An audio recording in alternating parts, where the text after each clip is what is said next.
Planeta dos Macacos, o reinado é ok. É isso aí, eu vou direto ao ponto. Eu achei esse quarto filme da nova fase da franquia bem regular. Não existe nada absurdamente errado aqui, não existe nada que chame muito a atenção, pelo menos. O filme apresenta novos personagens suficientemente interessantes, conta sua história direitinho, traz algumas sequências de ação competentes, realizadas com ótimos efeitos visuais e um trabalho de direção bem correto por parte do Wes Ball. E assim, eu não invejo nada a posição do cara, né? Os 3 filmes anteriores, na minha opinião, fazem parte de uma das melhores e mais subestimadas trilogias do cinema blockbuster das últimas décadas, e muito por conta de uma ênfase tão forte no seu protagonista símil, o César, que não só é um dos melhores personagens já criados em computação gráfica, mas um dos melhores personagens já roteirizados em filmes desse tamanho. A jornada do César é um exemplo perfeito de como trazer profundidade, complexidade e ambiguidade moral para uma história.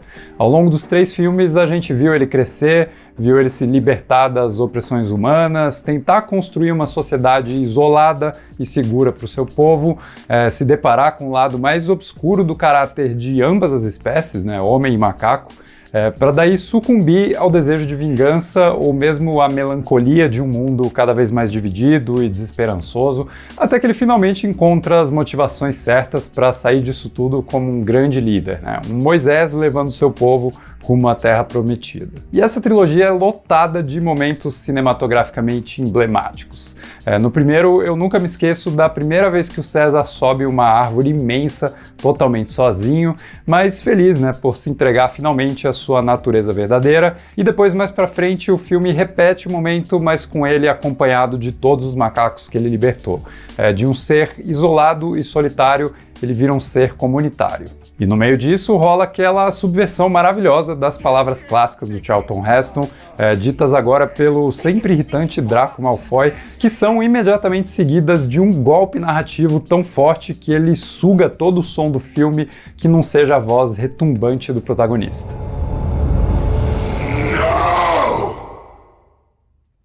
Daí no segundo capítulo, o meu favorito e talvez o melhor de todos na franquia, né? Vamos ser sinceros.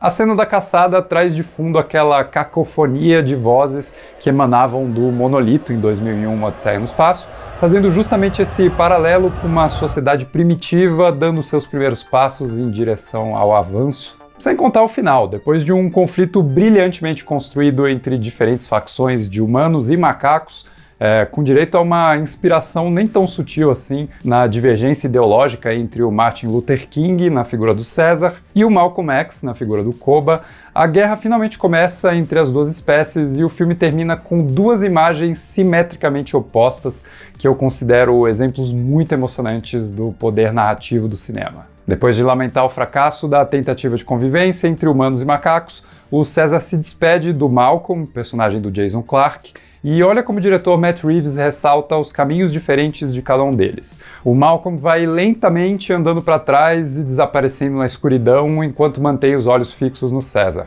É um símbolo perfeito, né, da humanidade se dissolvendo e dando lugar para esse novo planeta que agora pertence aos macacos. Por outro lado, o César caminha no meio do seu povo ali como se fosse o próprio Lisan Al-Gaib, há muito tempo profetizado, e o filme termina num super close dos olhos do protagonista, que simboliza o completo oposto da imagem do Malcolm. Enquanto os seres humanos se perdem no vazio da inexistência, o mundo passa a ser visto unicamente pelo olhar dominante do macaco. Sério, esse desfecho é absolute cinema. O terceiro filme não deixa a bola cair e apaga de vez os rastros da humanidade do mapa, literalmente enterrando o que sobrou de nós numa cartada final da natureza, né? Não sem antes justificar um certo merecimento para essa destruição, já que o filme todo se dedica bastante a mostrar a humanidade reduzida às suas atitudes mais cruéis e malignas em nome de uma sobrevivência que só serviria para perpetuar cada vez mais a violência, a morte, o sofrimento, né? Não só contra o César e o seu grupo, mas contra os outros humanos também.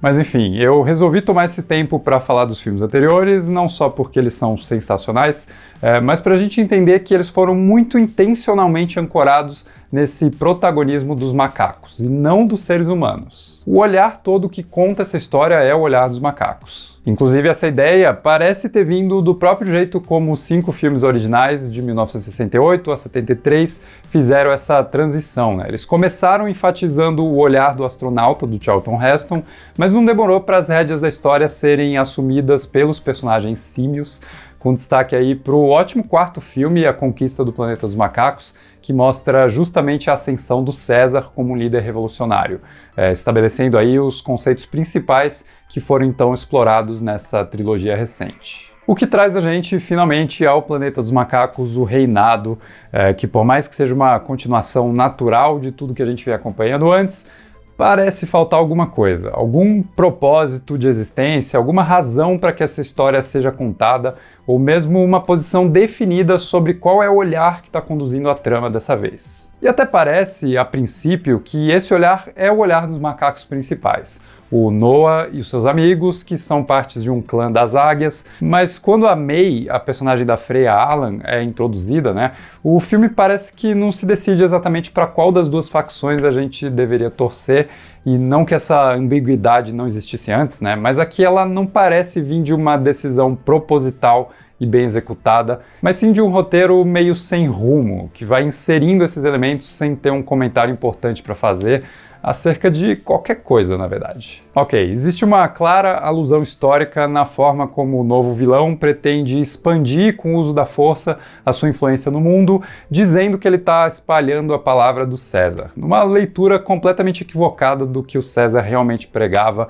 E é claro que isso lembra o jeito como a igreja cristã primitiva se institucionalizou e perseguiu várias pessoas em nome de um Cristo que nunca defendeu essa atitude violenta. Mas, de novo, eu sinto que falta uma conexão melhor desenvolvida entre essas ideias e a jornada dos personagens. Esse legado deturpado do César está ali mais como o elemento funcional que serve mais para criar uma força antagonista do que para gerar uma discussão interessante que coloca diferentes visões de mundo em rota de colisão, como a gente via antes. Outra ideia mal explorada, por exemplo, está na oposição entre o pensamento de aceitar o mundo como ele é agora e a luta para recuperar o mundo como ele já foi um dia.